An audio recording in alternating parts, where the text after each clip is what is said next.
지난 주에 이어서 우리 전도서 계속해서 강의합니다. 옛날에 이제 이런 어떤 나라에 이런 일이 있었다고 합니다. 그 나라에는 법이 있어서 고래장하고 비슷한 건데 나이 60대면 장례를 지내야 되는 거예요.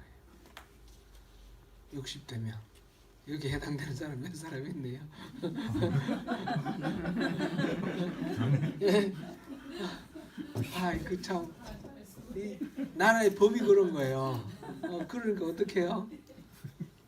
그 나라의 대신 중에 한 사람이 아버지가 60이 넘었는데 차마 아버지를 장사 지낼 수가 없어서 몰래 숨겨서 이렇게 아버지를 부양을 했어요. 근데 그 나라에 이웃 나라에서 선물을 하나 했는데 코끼리를 선물을 했어요. 코끼리를. 그러면서 이 코끼리의 무게를 알면 덤으로 뭐를 주겠다. 만약 이 무게를 모르면 대가로 뭐를 줘야 된다. 이런 식으로 요구가 들어온 거예요. 코끼리 무게를 재야 돼요. 코끼리 어떻게 무게를 재죠? 옛날에는 요즘 같은 저울이 없었잖아요. 막대 저울 이런 거 해가지고 이렇게 달아서 되려면 그 엄청난 일이죠.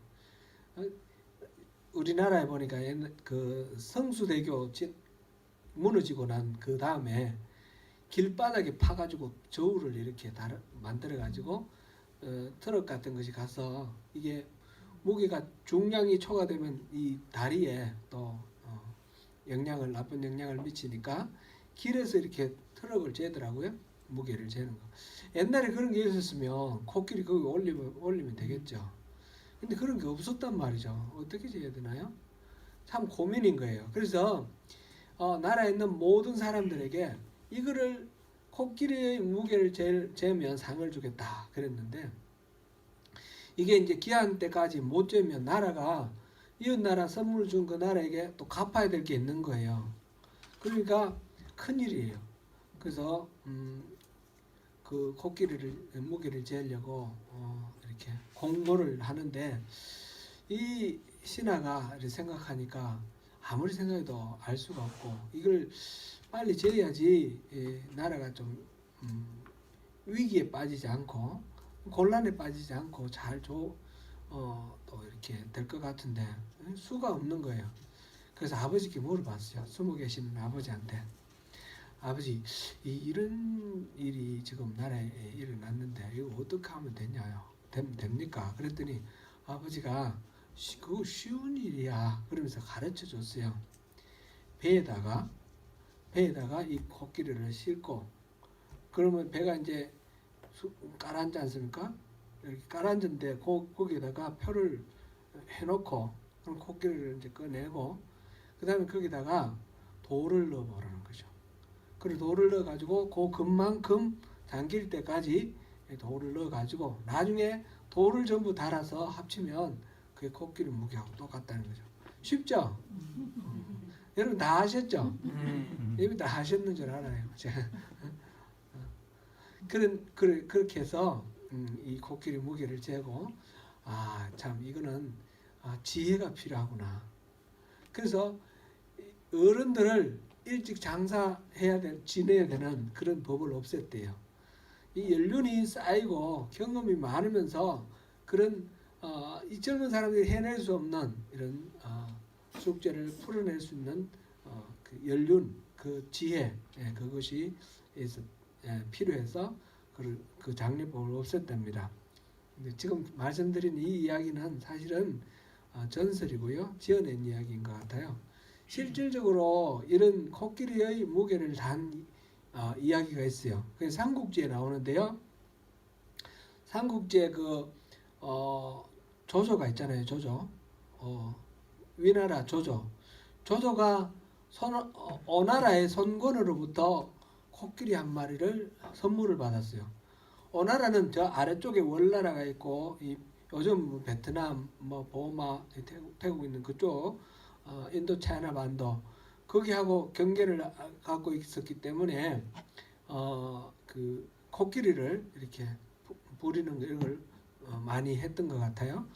그래서 코끼리를 한 마리 선물을 받았는데 조조가 이렇게 보니까 와, 이 짐승 중에 처음 본 짐승인데 너무너무 크고 막 그렇단 말이죠. 신기하고 그래서 저는 무게가 얼마나 될까? 그렇게 이제 궁금해진 거예요.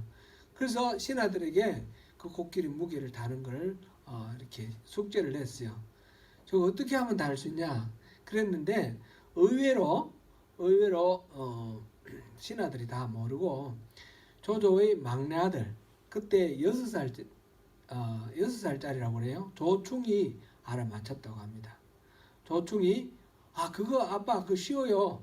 그 배에다가 태워가지고 금을 긋고 똑같이 그리고 코끼리를 내리고 그 다음에 돌을 실어서 그만큼 금건 만큼 잠길 때까지 돌을 넣고 나중에 돌을 달아서 이렇게 되면 됩니다. 합치면 됩니다. 굉장히 영특한 거죠. 어린아이가. 앞에는 연륜이 연륜이 깊을수록 지혜가 있다. 그런 이야기를 만들어낸 거고 지금 이 조충은 나이가 어린데 그걸 알았어요. 그러니까 굉장히 영특한 얘기예요. 얘가 지혜롭습니까? 지혜롭지 못합니까? 지혜로운 것 같죠? 그런데 조조의 아주 충신 중에 충신 사마이 중달이 있잖아요. 사마이 중달이 조충을 어리석다 그랬어요. 왜 그랬냐면 이 어린아이가 너무 자기 영특함을 드러내가지고 결국 자기 형 조비에게 죽임을 당해요. 그래가지고 왕위 경쟁을 이렇게 할 수 있는데 그 영특함을 그냥 그대로 드러내는 거 그거는 지혜로운 게 아니다. 어리석습니다. 그렇게 말을 했어요. 자, 지혜라는 것이 어떻게 보면 이거 영특함이 지혜인 것 같기도 하고 또 어떻게 하면 이 생존 경쟁 속에서 처세를 잘하는 것이 지혜인 것 같기도 하고 그렇습니다. 이 곁다리로 제가 이 지혜에 대해서 이야기하기 전에 다른 이야기 한번 하겠습니다. 코끼리 우리나라에 코끼리 그 동물원에 일제시대 동물원에 처음 들어왔는데 그 이전에도 우리나라에 코끼리가 도입된 적이 있었어요. 그런데 코끼리가 이게 나중에 귀양살이 했습니다.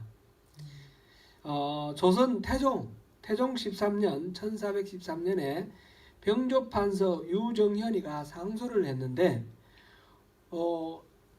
이것이 사람을 죽였으니까 귀양을 보내야 됩니다. 그런데 이것이 뭐냐면 코끼리인 거예요. 코끼리가 사람을 죽였기 때문에 귀양을 보내자. 그래가지고 결국 귀양을 보냈습니다.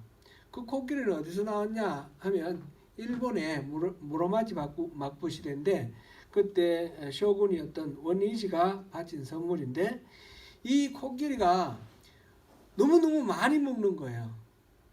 1년에 콩 수백 석을 치웠대요. 그래서 이 코끼리를 처치하기 곤란해 했는데 또 사람을 죽이고 그래가지고 결국 귀양을 보냈어요. 장도라는 곳으로 귀양을 보냈는데 장도가 요즘 여수시의 그 율촌면에 있는 작은 섬이었는데 지금은 육지가 됐대요. 아무튼 우리나라 역사에 코끼리가 나와 있어요. 코끼리가 그런데 너무 많이 먹어치우고 우리 코끼리를 가지고 활용할 그런 방법이 없으니까 귀양 보내고 귀양 가서 너무 얘가 또 슬퍼하면서 안 먹어가지고 나중에 석방해주고 석방했는데 또 사람을 죽였어요. 막 그런 이야기가 실록에 나와 있습니다. 코끼리 이야기고요. 지혜가 무엇인가? 지혜는 이 세상 우주 만물이 돌아가는 원리가 있어요. 물리적인 법칙, 전체의 물리적인 법칙이 있어서 태양을 중심으로 지구가 어김없이 돌아가듯이 이렇게 만물이 질서정연하게 돌아가고 인간과 인간 사이에 살아가는 여러 가지 일들도 이치가 있다라는 거죠. 질서가 있다라는 거죠. 그것을 관찰하고 연구해서 알아내고 밝혀내어서 그것을 삶 속에서 적용시키는 것, 그것이 지혜다 이렇게 말합니다. 이 지혜에 대한 관심은 동서양을 물론하고 막론하고 다 똑같이 많이 있습니다. 우리나라에도 그 지혜에 관련된 그런 이야기들이 많이 있죠. 옛날에 우리 조선시대까지 이렇게 보면 어릴 때부터 이렇게 막 지혜로운 거를 공부를 하기 위해서 명심보감 이런 걸 배우는데 거기 보면 여러 가지 그 이전에 옛날에 수백 년을 살아오는 역사 속에서 인간들이 연구하고 말한 그런 좋은 말들 전부 모아가지고 그렇게 명심보감이라는 책을 만들었고 책은담이라는 것도 있죠. 그런 경구들 아주 짧은 말 속에 인생의 진리가 담겨있는 그런 말들을 가지고 이렇게 우리가 배우기도 합니다. 배우고 또 전하고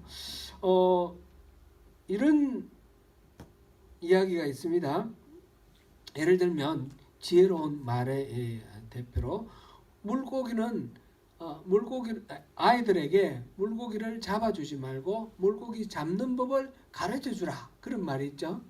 잡아주면 계속 잡아줘야 되는데 잡는 법을 가르쳐 주면 자기 스스로 이렇게 해결할 수 있다 그런 이야기죠. 또 경험하고 관련해서 한 가지 일을 경험하지 않으면 한 가지 지혜가 늘어나지 않는다 이런 말도 명심보감했습니다. 불경일사 불장일지 이런 이야기가 있습니다. 그리고 경험과 연결해서 지혜가 늘어난다 이렇게 보기도 합니다. 경험이 굉장히 중요하기는 한 것 같아요. 최근에 경기도지사 이재명 지사가 무슨 얘기를 했는데 이게 막 이렇게 논란이 되고 있는데 이재명 지사가 얘기한 그 본질하고는 다르지만 그 논란이 되고 있는 그 문제에 대해서 제가 이렇게 보니까 그 참 중요한 얘기를 한 것 같아요. 그러니까 대학 가고 뭐 이렇게 정규적인 교육을 받은 사람 청년들에게는 국가에서 여러 가지 혜택을 주는데 고등학교만 졸업하고 이렇게 대학 가지 못한 사람들에게는 그런 혜택이 없으니까 그것도 한번 생각해 볼 만하지 않냐 이런 이야기 차원에서 뭐 예를 들면 그 뭐 안으로 말한 건 아니에요. 그냥 아이디어로 그냥 떠오르는 대로 한 말. 여행을 가는 여행비를 뭐 이렇게 1,000만 원씩 주면 어떻겠냐 이런 식도 생각해 볼 수 있지 않겠냐 이렇게 말을 했는데 여행이라는 것이 단순하게 뭐 이렇게 뭐 어디 놀러 가는 거, 꽃놀이 가는 거 이런 것도 물론 있지만 어디 새로운 세계에 가서 새로운 문화를 경험해보고 새로운 사람들과 만나보고 이런 것이 우리 인생에 굉장히 유익이 되는 그런 경우들이 많이 있죠. 젊을 때 여행을 이렇게 하는 것이 생각을 이렇게 다르게 해주는 그런 경험들을 많이 합니다. 제 같은 경우들을 생각해 보니까 제가 이제 직장 생활을 쭉 학교 졸업하고 직장 생활하면서 이렇게 살고 있다가 제가 언제 이제 출장을 갔어요. 출장을 외국으로 갔습니다. 이탈리아에 가서 한 6개월을 있었는데 제 인생관이 바뀌었어요. 뭐 물론 다른 여러 가지 요소들도 있지만 그 중요한 계기가 이태리에서 6개월을 보낸 그 시간이었던 것 같아요. 그 이전에는 제가 이렇게 생각해 보면 항상 바빴어요. 늘 시간이 부족하고 바빠서 집에서 뭐 직장에 출근을 하면 전철 타고 가서 전철역에서 뭐 이렇게 막 거의 뛰다시피 바쁘게 이렇게 가서 사무실에 들어가서 사무실 가서 또 뭐 열심히 하다가 물론 놀 때도 있지만 근데 항상 이렇게 바쁜 아주 시간이 부족한 그런 인생을 살았습니다. 뭔가 쫓기는 듯한 그렇게 해야만 뭔가 성취를 이뤄내고 그래야만 경쟁에서 살아남는 것 같고, 그래야만 인생에 의미가 있는 것 같고, 뭔가 성취를 이루어야지. 이 땅에 왔으니까 이 땅에서 뭔가 성취를 이루고 가야지. 그런 식의 생각이 가득 찼는데, 그 이태리가 있는 동안에 사실상 아무것도 할 일이 없거든요. 거기서는 주어진 일이 그때 이제 베니스 비엔날레라는 미술 전시회가 있었어요. 그 한국관을 짓고 짓는 마무리하고 이렇게 행정적인 그 일을 하고, 그다음에 그 전시관을 관리를 하는 거예요. 하루에 몇 사람이 왔는지, 혹시는 이게 다른 하자가 없는지 그걸 지키면서. 그러니까 할 일이 없어요. 그래가지고 또 일찍 끝나요. 5시 되면 다 끝나니까. 근데 여름이었거든요. 해가 지는 게 10시 넘어서 해가 져요. 그러니까 시간이 많이 남지 않습니까? 그런데 어디 갈 데도 없습니다. 혼자 가 있으니까. 제가 또 술을 좋아해가 술을 많이 먹는다든지, 파티를 간다든지, 클럽이나 이런 걸 좋아했으면 또 돈을 많이 쓰면서 했을는지 모르겠지만, 그런 건 모르고, 그러니까 할 일이 없습니다. 그리고 바닷가에 앉아가지고 이렇게 햇빛 쬐면서 이렇게 차도 마시고, 이러면 가만히 있는 시간들이 많았어요. 그러면서 이 배가 지나가고 사람들이 왔다 갔다 하고. 그런데 그 이전에는 급하게 뛰어다녔는데, 그 6개월 동안 지내는 동안에는 사람들이 고요하게, 시간이 마치 정지해 있는 것 같은 그런 느낌입니다. 시간이 안 가는 것 같습니다.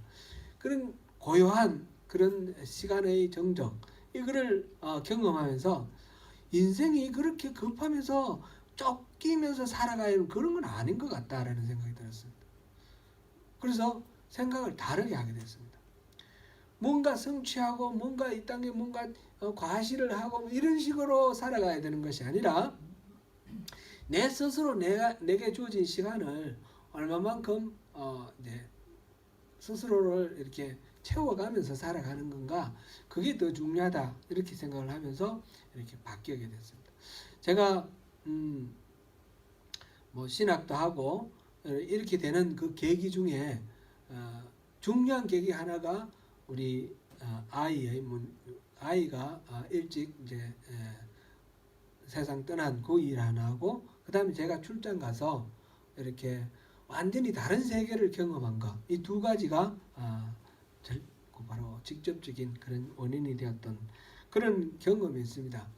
그래서 어디 여행을 가보고 다른 세계를 경험해 본다는 것, 다른 이제까지 늘 익숙해 있던 그런 사회 속에서, 그런 생존 조건에서 벗어나서 객관적으로 자기를 바라보고 객관적으로 자기 삶을 들여다본다는 것은 굉장히 중요하다, 그런 생각을 해봅니다. 지혜에 관해서 여러 가지로 그렇게 관심이 많은데, 대개 이 경험하고 이렇게 연결을 많이 짓는 것 같습니다. 지혜에 관해서는 동서양 마찬가지인데, 성경에도 지혜와 관련되는 그런 성경이 많이 있습니다.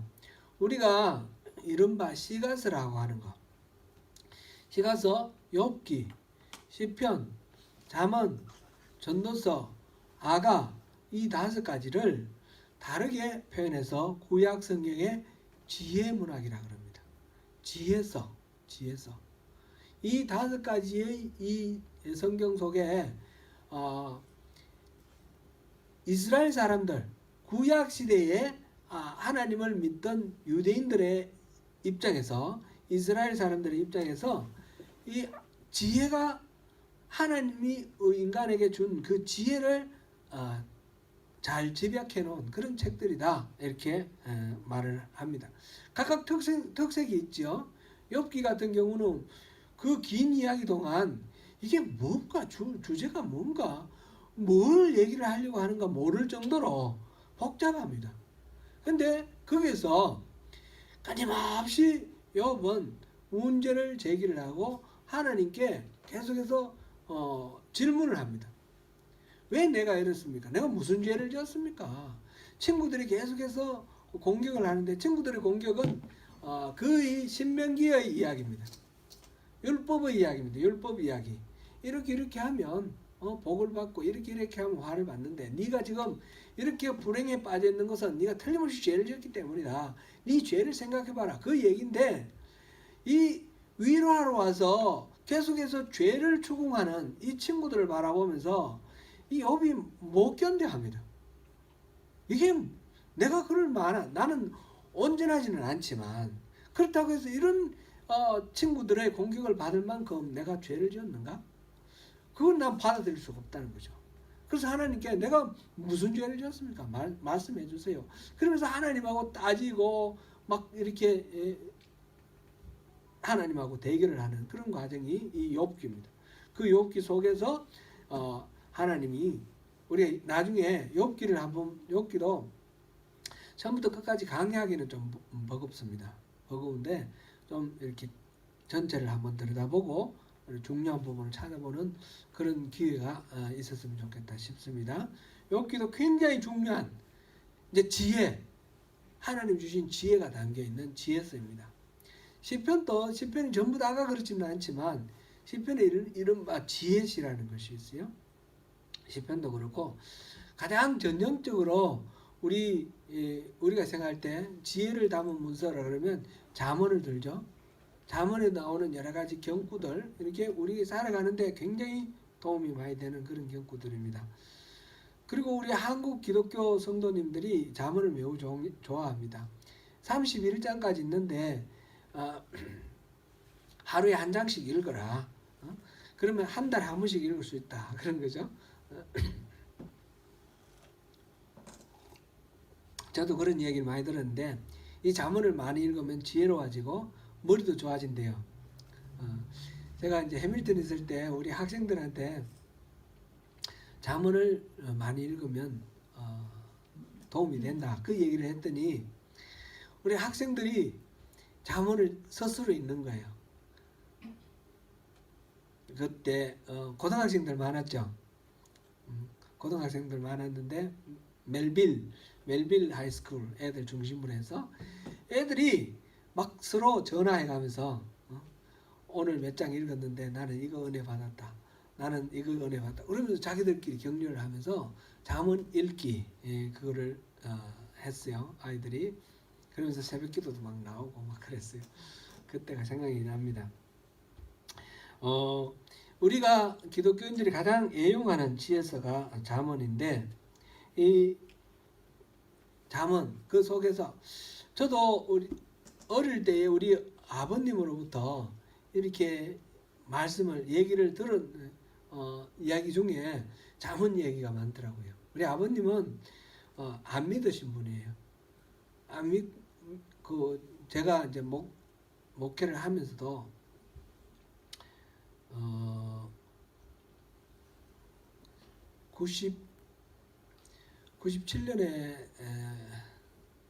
97년에 세상 떠나셨으니까 제가 아직 신학하기는 전이군요. 신학하기는 전인데 그때까지 하여튼 제가 여러 번 권면을 했는데 아버님은 안 받아들이셨어요. 안 받아들였는데 근데 제가 이제 저도 이제 29살 이래 가지고 예수를 믿었으니까 성경을 읽으면서 만난 이야기가 아버님이 해주신 얘기가 많은 거예요. 그래서 아버님께 여쭤봤어요. 그 얘기는 어디서 어떻게 아셨어요? 그랬더니 우리 아버님이 20대 초반에 서양 선교사, 미국 선교사로부터 전도를 받아서 몇 년 동안 신앙생활을 했어요. 세례도 받으셨대요. 그래서 신앙생활을 하다가 나중에 이제 멀어진 그런 케이스고, 그래서 저희들한테 너희들은 예수 잘 믿어라 그렇게 말씀하셨어요. 우리 아버님도 같이 믿으셨으면 좋겠는데 그렇게는 안 됐고요. 어쨌든 그렇게 게으를 때에 계미를 본받아라 라든지 이런 말씀을 해주시는 우리 삶을 일깨우고 이렇게 삶의 자세를 바로잡게 만드는 그런 좋은 경구들이 많이 있습니다. 그래서 이 잠언이 지혜서 중에 가장 아주 우리가 흔히 좋아하는 그런 잠언인데 지혜서인데, 이 잠언과 전도서는 우리 나중에 잠언도 한번 보겠습니다. 잠언 먼저 하고 전도서를 했으면 더 좋았을 수도 있겠다 이런 생각도 듭니다. 그런데 우리가 이제 5개 두루마리를 먼저 했으니까. 그런데 잠언에서 나오는 이야기하고 전도서에서 나오는 이야기가 이게 좀 다른 거예요. 잠언에서 가르쳐준 그 지혜를 이 전도서는 다 헛되다 그렇게 말하는 거예요. 왜 이게 헛된가? 오늘 우리 12절부터 18절까지 읽었는데 그 이야기의 핵심은 뭡니까? 헛되다는 겁니다. 13절 우리 같이 한번 읽어볼까요? 시작. 마음을 다하며 지혜를 써서 하늘 아래서 행하는 모든 일을 연구하며 살핀즉 이는 괴로운 것이니 하나님이 인생에게 주사 수고하게 하신 것이라.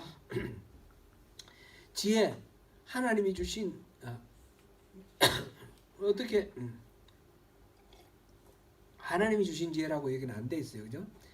여기 하여튼 자기가 갈고 닦은 지혜예요. 여러 가지 자기는 지금 여기서 말하는 자기는 이 전도자 코엘렛 이 전도자는 이 세상에서 가장 지혜로운 사람이라고 스스로 자부하는 사람이에요. 여기서 이 12절에서는 예루살렘에서 이스라엘 왕이 되었다 그랬고 16절에 보니까 나보다 먼저 예루살렘에 있던 모든 사람들보다 낫다. 내가 지혜를 얻었는데 다른 사람 누구보다 더 많이 얻었다 그랬어요. 여기서 다른 사람들이라고 한 건 다른 왕들입니다. 그러니까 모든 왕들보다도 내가 더 많이 지혜를 얻었고, 그래서 내가 지혜로 말하자면 내가 최고다. 그런데 내가 그 지혜를 써서 인생을 살펴보니 하늘 아래서 행하는 모든 일을 이제 연구하며 살핀즉 이는 괴로운 것이다. 인생은 괴로운 것이라는 것. 하나님이 인생들에게 주시고 수고하게 하신 것이다. 지금 두 가지를 이야기하고 있는데 자기가 가진 지혜를 가지고 이 세상에 있는 인생들에 대해서 연구하고 관찰해서 내린 결론이 인생은 수고로운 거다. 고통스럽고 힘든 거다. 또 한 가지는 그 수고로운 거는 하나님이 주신 거다. 참 그렇게 생각해 보면 참 좀 암울한 느낌이 들어요. 그죠? 인생은 수고롭다. 이거는 우리가 어떻게 할 수 없는 것이 하나님이 주신 거라는 거예요. 하나님 주신 거 우리 피할 수도 없는 거고 어떻게 해볼 수도 없는 거예요. 여러분, 우리 인생은 그렇게 수고로운 거랍니다. 그렇습니까? 좀 그런 것 같기도 합니다. 그 불교에서는 인생을 고해라 그러지 않습니까? 고통의 바다. 수고로운 거다. 지난 시간에 우리가 여기에 대해서 잠깐 얘기를 했습니다. 그죠? 지난 시간에도 보면 삶은 헛되다. 인간은 유한한 존재다. 그러면서 자연 현상도 더덥다. 뭐 그렇게 얘기를 했는데 그 원인이 뭐라고 그랬습니까? 타락 때문에 그랬다고 그랬습니다. 에덴 동산에서도 일을 했는데 그 일할 때는 하나님이 계획하시고 하나님이 하시는 일에 동력자로 부르셔서 우리에게 그 일을 맡겼는데 그 일을 하는 동안 하나님이 기뻐하시는 만큼 우리도 기뻐한 거예요. 그러니까 일이 재미나고 신나고 멋있었던 거죠. 요즘 또 우리가 그렇지 않습니까? 일 중에 자기가 하고 싶은 거 하면 신나지 않습니까? 스포츠 한번 생각해 보세요. 막 땀 뻘뻘 흘리면서 이렇게 에너지를 쓰지만 신나지 않습니까? 구한말에 그 서양 선교사들이 와가지고 서울에서 테니스를 막 치는데 땀을 뻘뻘 흘리면 테니스를 치고 있으니까 그 양반들이 이렇게 보고 있다가 저 힘든 거를 저 땀 뻘뻘 흘리면서 저 힘든 걸 왜 저러고 있나, 종들을 시키면 되지 그랬더래요. 이 스포츠는 힘들지만 이 종들에게 시킬 게 아니죠. 자기가 할 거죠. 이 타락 이전의 노동은 이렇게 기쁘고 행복한 것이었습니다. 타락하고 난 뒤에 노동이 고통스럽고 힘들어진 거죠. 타락의 결과죠. 출산도 마찬가지라고 그랬죠. 이 출산도 영어로는 레이버라고 그런다 그랬잖아요. 레이버 찾아보시면 그 단어 뜻 중에 출산이 있어요. 출산하는 것도 생명을 낳는 거, 이게 너무 고통스러운 거예요. 근데 고통스럽지만 우리는 이 출산하는 거는 생명의 그 신비를 우리가 알기 때문에 낳는 것 자체가 기쁨이 되죠. 고통스러우면서 고통과 기쁨이 함께 이렇게 돼 있는데, 인생이라는 것은 지금 다 헛되고 고통이다. 지금 이렇게 말하는데, 해안에 행하는 모든 일을 보았노라. 보라, 다 헛되어 바람을 잡으려는 것 같다. 바람을 잡으면 잡힙니까? 안 잡히는 거죠. 그러니까 그냥 기대다가 아무것도 없어서 넘어지는 것처럼 잡으려고 그러다가 아무것도 없고, 그래서 허망하고, 또 구부러진 것을 바로 할 수도 없고, 또 모자란 것을 셀 수도 없다. 어떻게 뭐 잘못된 게 있으면 뭐가 고쳐서 새롭게 이렇게 수정해서 할 수 있는 그런 가능성이 있어야 되는데 안 된다는 거죠. 우리가 예를 들어서 뭐 실수를 했어요. 실수를 했으면 반성을 하고 회개하고 다시 돌이켜서 이렇게 할 수 있으면 좋겠는데 안 된다는 거죠. 그러니까 이 인생은 고통스럽고 허망하고, 이 모든 것들을 경험하면서 그러면 지혜를 가지고 지혜를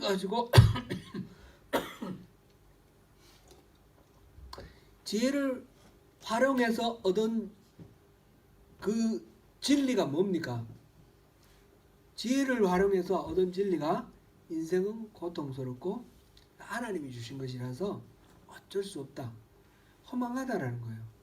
그럼 지혜를 통해서 결과적으로 허망한 것밖에 못 얻었으니까 이 지혜는 뭡니까? 그러면 지혜도 허망한 것이에요. 그죠? 고통스러운 것이에요. 마지막에 보니까 지혜가 많으면 번뇌도 많으니 지식을 다하는 자는 근심을 다하느니라. 우리말에도, 우리 속담에도 그런 말 있잖아요. 아는 것이 병이다. 식자우한, 그런 말 있지 않습니까? 몰랐으면 차라리 마음이라도 편안할 텐데 괜히 알아가지고 그냥 넘어가지 못하고 마음속에 막 부대끼고 고통하는 거예요. 뭔가 잘못된 걸 발견했으면 또 고치고 이렇게 해서 새로운 삶을 살면서 소망을 가지고 살아가면 좋겠는데 그렇지 못하다는 거죠. 그래서 오늘 우리가 읽은 부분까지 1장 12절부터 18절까지 그 내용은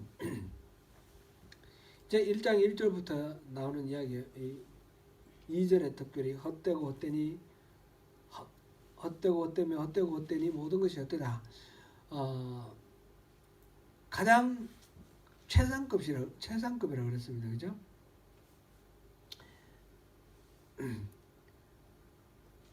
이 결론을 이미 이제 우리가 알았습니다. 결론을 알았는데 가면서 더 분명하게 결론을 찾기로 하고요. 일단 밀어놓고 지금 지혜, 우리가 일상적으로 지혜는 굉장히 소중하고 값지다라고 생각했는데 그 지혜를 통해서 알 수 있는 것은 인생이 허망하고 헛되다는 것을 알 수 있으므로 이 지혜조차도 우리를 고통스럽게 만들고 허망하게 만드는 그런 것이다. 내가 세상에서 가장 지혜 많은 사람으로서 이 지혜를 가지고 세상을 보니 참 이 지혜조차도 고통스럽다. 이제 그게 오늘 이야기의 결론입니다. 이 지혜에 대해서 우리 또 이렇게 묵상하시면서 이거는 아직까지 참된 지혜에 도달하지 못한 거예요. 그죠? 자기의 지혜, 이 세상에서 얻은 지혜입니다. 그러면 더 높은 차원의 이 세상에서 가장 뛰어난 지혜를 가진 이 예루살렘 왕, 이 사람이 가진 이 지혜로는 알 수가 없는 높은 차원의 지혜, 그 지혜는 무엇일까? 우리 마음속으로 이렇게 생각하시면서 또 한 주간 후에 한 주 후에 다시 또 이 말씀을 나누도록 하겠습니다. 한 주 후에도 내용은 우리가 이 세상에서 누리는 즐거움 이것도 헛되다 그거예요. 그 헛된 것들이 어떤 식으로 우리가 이해를 하고 해석을 하고 우리의 삶 속에서 활용할 것인가, 그것이 참된 지혜일 것입니다. 그것을 한번 보겠습니다. 오늘은 지혜서가 뭐가 있는지 우리가 한번 봤고, 지혜가 뭔가, 지혜라는 것은 이 인생을 관통해서 흐르는 삶의 이치, 진리입니다. 진리, 그거를 관찰하고 경험하면서 이렇게 우리 깨닫고 터득하여서 우리 삶 속에서 적용하는 것, 그것이 지혜인데, 그 지혜를 우리가 어떻게 또 찾아갈 것인지 은혜를 구하면서 그렇게 나가시면 좋겠습니다. 오늘 말씀 여기까지 마치겠습니다.